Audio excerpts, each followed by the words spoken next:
Are you self-studying with Ewha level 3? Well, considering it's been my main Korean resource for quite a while and the fact that I'm almost done with it, I'd like to offer a few tips. 안녕하세, 안녕하세요, hey you, it's Natalia, and you guys know how I love encouraging you to believe that you can learn Korean, especially via self-study, as I self-study Korean. So my first tip for self-studiers is actually, don't use a textbook. Don't use it. So if you follow me on Instagram, you know I have a history about ranting that this textbook is not good for self-studiers.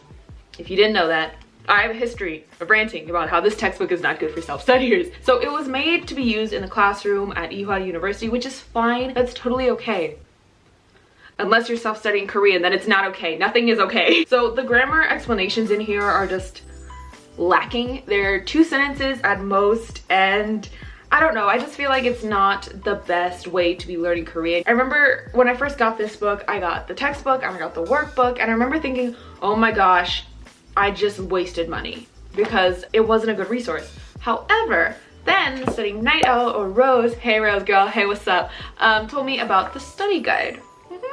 And this revived the whole series for me. The study guide is the reason that I recommend Ewha to everyone. The explanations in here are amazing. The grammar explanations in particular, I think, are on point, okay?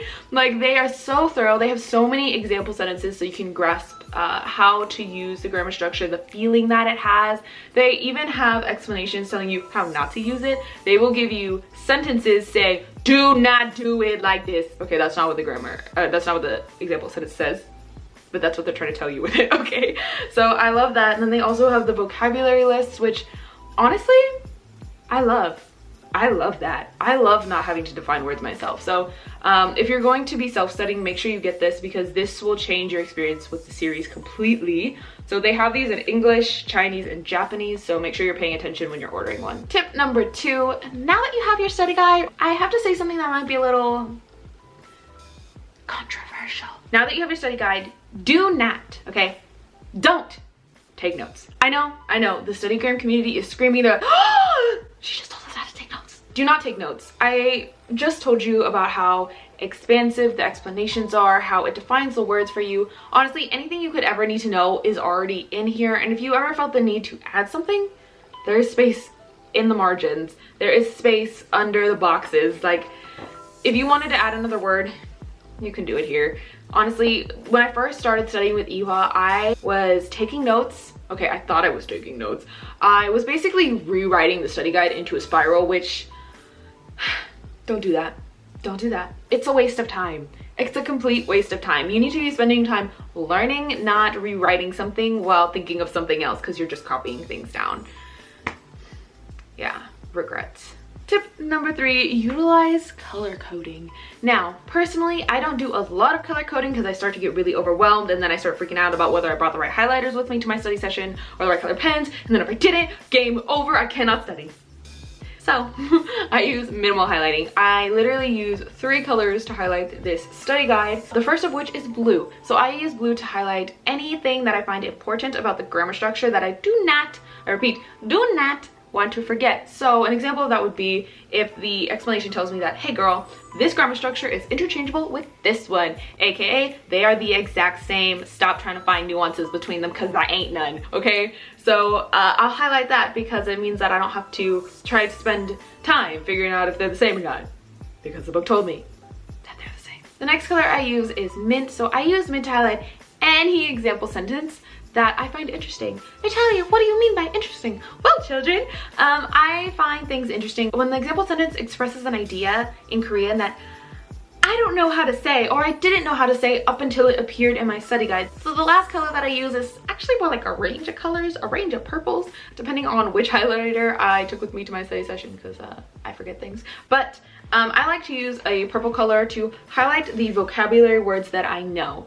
Yeah, the ones that I know. So the reason I do this is because I don't have any erasable highlighters, honestly. I like highlighting the words that I know so that I can easily see which words I need to work on. So if it's not highlighted, I don't know it. If it's highlighted, it means that I have used it in a conversation with someone. It means that I have heard it in a dialogue and I recognized it immediately. It means that I am confident that I know this word. Here you can see for this chapter, I know the majority of the words, but there's still like a few that your girl needs to work on. And this brings me to tip number 4. Start learning the vocabulary before you start the chapter. So basically, if you have been a subscriber of my channel for a little bit, then you'll know that I do this with all my textbooks.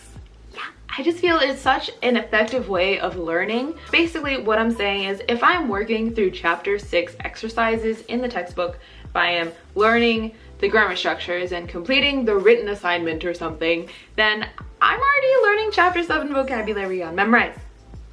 Yeah, so I know this sounds kind of odd, like, Natalia, shouldn't you be learning the chapter 6 vocabulary since you're like on chapter 6? No, friend. No, okay? I enjoy learning the vocabulary before starting the chapter, or at least becoming exposed to the vocabulary. So when I'm using Memrise, I don't really consider myself to be learning the vocabulary because honestly, I don't think I've learned it until I've seen it in context and I can see or get an idea of the nuances of the word or get an idea of when people use the word. So I use Memrise to become familiar with it, and then once I have finished chapter 6, I've finished at least half of the chapter 7 vocabulary, so that when I start reading the example sentences in chapter 7 when learning the new grammar points, I don't have to spend time being like, oh my gosh, is that one of my words? No, I don't want to spend time doing that. Okay, that was a little exaggerated. But when I see the word in context, I just feel like I can learn so much more when I'm already familiar with the definition of the word. Do I need to know it perfectly before I start chapter 7? No, absolutely not. But I want to be familiar with it just to facilitate my learning. Tip number 5, maybe a little shocking. Yeah, shocking. Why? Because I'm about to tell you to take your textbook back out. I know, I'm such a hypocrite. One thing that I feel people don't utilize enough in the textbook is the transcripts. Yes, friends, listening transcripts of the dialogues. Wow, that was all out of order. The dialogues, okay, they have transcripts in the back. Look at them. So if you've started studying with this series, you'll know that the workbook here doesn't have any listening exercises. Ewha, why? So if you want to practice your listening, which you need to practice your listening, okay? You have to actually use the textbook because it's the only place that you're gonna find listening exercises for this book series. When you are doing the listening exercises that I hope you are doing, you'll notice that it's really easy to listen to the dialogue or the monologue or whatever several times over, mark your answers, check them, move on. Great, you've done the listening exercise, yes. But if you want to get the most out of this textbook series, you need to go back and look at the transcripts. If you're honestly trying to improve your listening, you need to go back and identify which words you didn't understand, because I bet you a lot of the words you didn't understand, you know. And you know as in you've already studied those vocabulary words. You've potentially been already writing them down, using them in the grammar exercises. You know, you've been writing them in the soboseo, okay? Like, you know them when they're written down, but when you hear them, you don't understand them fast enough to realize that you know that word.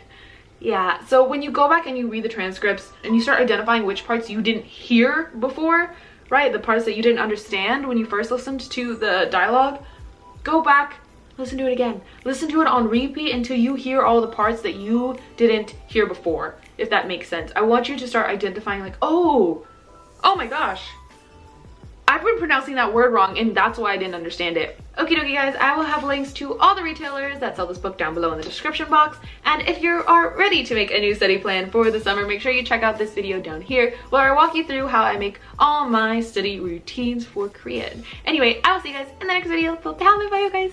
Bye!